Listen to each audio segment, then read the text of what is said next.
ओम नमः भगवते वासुदेवाय। बोलिए श्री विष्णु भगवान की जय।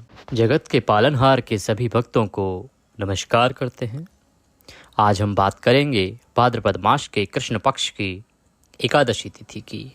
भाद्रपद मास के कृष्ण पक्ष की एकादशी तिथि जिसे आजा एकादशी के नाम से जाना जाता है।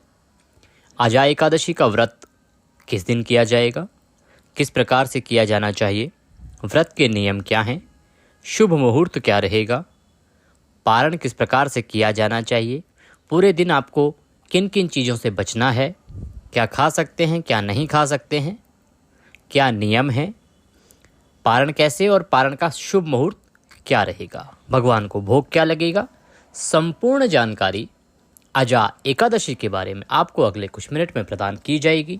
एकादशी का व्रत सनातन धर्म के सबसे मुश्किल व्रतों में से एक है, परंतु इससे मिलने वाला पुण्य फल सभी व्रतों से मिलने वाले पुण्य फल में भी बहुत अधिक है।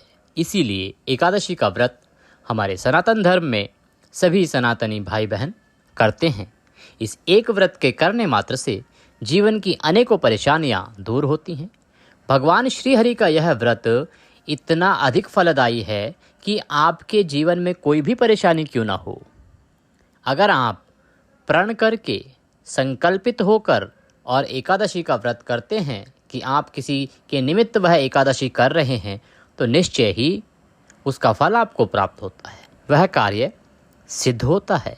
इसीलिए एकादशी का व्रत सभी को करना चाहिए।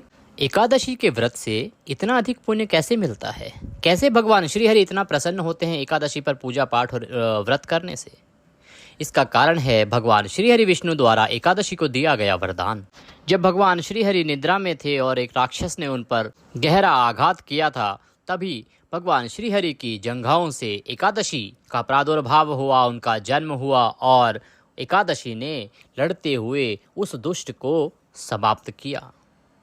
इससे भगवान श्री हरि विष्णु अति प्रसन्न हुए और उन्होंने एकादशी को आशीर्वाद दिया कि जो कोई एकादशी के दिन भगवान श्री हरि की पूजा करेगा उसे सर्वाधिक फल प्राप्त होगा। इसीलिए एकादशी के दिन विशेष रूप से भगवान श्री हरि विष्णु की पूजा अर्चना की जाती है। आइए जानते हैं कि एकादशी व्रत आप कर रहे हैं, उस दिन आपको पूजा विधि क्या करनी चाहिए।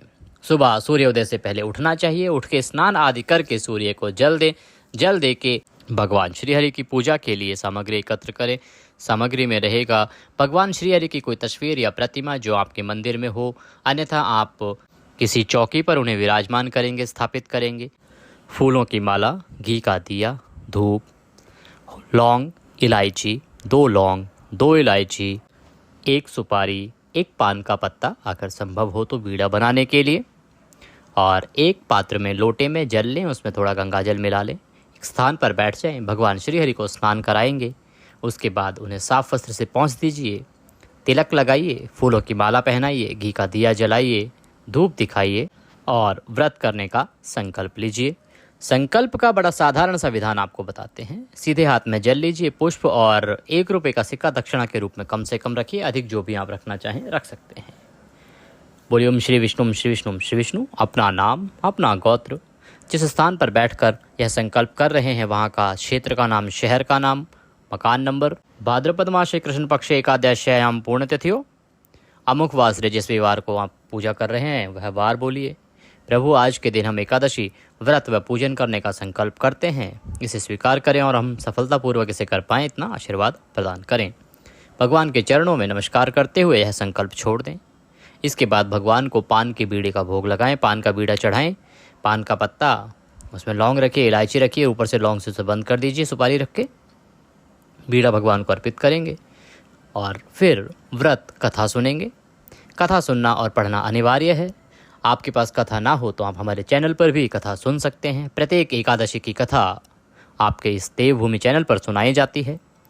इस चैनल पर सुनाई जाने वाली सभी कथाएं और जो भी जानकारी दी जाती है वह ज्योतिष शास्त्र और पंचांग पर आधारित होती है, धर्म ग्रंथों पर आधारित होती है। कोई भी जानकारी कहीं से कॉपी पेस्ट करके या अपने मनगढ़ंत तरीके से पेश नहीं की जाती है, क्योंकि ये ज्योतिष संस्थान का अपना चैनल है जिसमें आचार्य पंचांग की गणना करके ही सब कुछ आपको बताते हैं।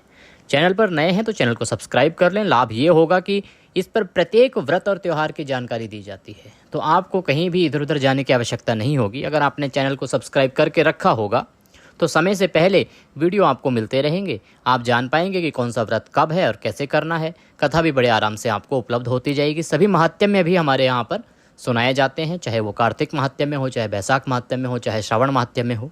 तो आप वो कथाएँ भी सुनना ना भूलें। इसके अलावा प्रत्येक जो व्रत और त्यौहार हैं उस पर अगर आप कथा करवाना चाहते हैं तो ऑनलाइन कथाएं भी यहाँ से आपके लिए की जाती हैं, जिस पर वीडियो कॉल के माध्यम से आपको कथा सुनाई जाती है। आप अपने घर में पूजा करते हैं और वीडियो कॉल के माध्यम से, वीडियो कॉन्फ्रेंसिंग के माध्यम से सभी पूजाएं भी यहाँ से संपन्न कराई जाती हैं। हिंदुस्तान ही नहीं, पूरी दुनिया में हमारे जितने भी दर्शक हैं, जितने भी प्रभु भक्त हैं, जब उन्हें पूजा पाठ के लिए किसी प्रकार की सहायता की आवश्यकता होती है तो हमारे यहाँ से उन्हें आचार्य प्रदान किए जाते हैं। हमारे आचार्य सभी संस्कृत के प्रगाढ़ विद्वान हैं। तो आप जो भी पूजा पाठ कभी करवाना चाहें तो आप हमारे दिए गए नंबर पर संपर्क करके और हमारे यहाँ से पूजा पाठ की यह सुविधा ले सकते हैं। कभी भी आपको कोई भी किसी वार की कथा सुननी हो या किसी त्यौहार की कथा करानी हो, सत्यनारायण भगवान की कथा करानी हो, पूजा करानी हो, वह सभी हमारे यहाँ से सकुशलतापूर्वक संपन्न किया जाता है। कथा सुन के भगवान की आरती करेंगे, आरती करके भगवान का भोग लगाएंगे और भोग बंधु बांधवों में प्रसाद वितरित करेंगे। अपने दैनिक कार्यों में लग जाएंगे और नियमों का पालन करते हुए अपने दिन को व्यतीत करेंगे। आपको ब्रह्मचर्य का पालन करना है, किसी पर क्रोध नहीं करना है, द्वेष की भावना मन में नहीं लानी है, अपशब्दों का प्रयोग नहीं करना है, किसी को गाली गलौच नहीं करना है। भगवान श्रीहरि के चरणों में मन को लगाते हुए शालीनता और सात्विकता बरतते हुए अपना पूरा दिन व्यतीत करना है। सायंकाल को हो सके तो भगवान श्रीहरि का कीर्तन कीजिए, उनका नाम स्मरण कीजिए और रात्रि को संभव हो तो पृथ्वी पर शयन करें, क्योंकि यह नियम के अनुसार है। अगले दिन आप व्रत का पारण करेंगे। पारण के लिए आपको ब्रह्म मुहूर्त में उठना चाहिए। ब्रह्म मुहूर्त में नहीं उठ सकते हैं तो सूर्योदय से पहले अवश्य ही उठ जाएं। उठने के बाद स्नान आदि करके सूर्य को जल दें। सूर्य को जल दे के भगवान श्रीहरि की पूजा के लिए एक स्थान पर बैठ जाएं। भगवान को स्नान कराएंगे, तिलक लगाएंगे, फूलों की माला पहनाएंगे, घी का दिया जलाएंगे। अगर आपने एक दिन पहले ही 24 घंटे का अखंड ज्योत जलाई है तो वह उत्तम है। उसके बाद आप भगवान को भोग लगाएंगे। पारण के दिन आपको भगवान को पीले चावल का भोग लगाना चाहिए। घी भूरे चावल का भोग भी लगा सकते हैं या फल का भोग भी लगा सकते हैं। सात्विकता का ध्यान रखें। जब थाली सजाएं तो भगवान के सामने थाली सजाने के बाद उसमें तुलसी दल रखें, क्योंकि बिना तुलसी दल के भगवान भोग स्वीकार नहीं करते हैं। तुलसी का पत्ता उसमें रखें। तुलसी दल का भी नियम है, एकादशी को तुलसी पत्ता नहीं तोड़ा जाता, द्वादशी को नहीं तोड़ा जाता। आप दशमी को ही तुलसी का पत्ता तोड़ के रख लें, तुलसी दल तोड़ के रख लें और वह भोग में लगाएं। भोग लगाते समय आप मन ही मन भगवान से भोग के लिए प्रार्थना करें। भजन गा सकते हैं, अन्यथा एक सूक्ष्म मंत्र जो सामान्य जन के लिए भी बोलना संभव है वह आपको शॉर्टकट में बता देते हैं।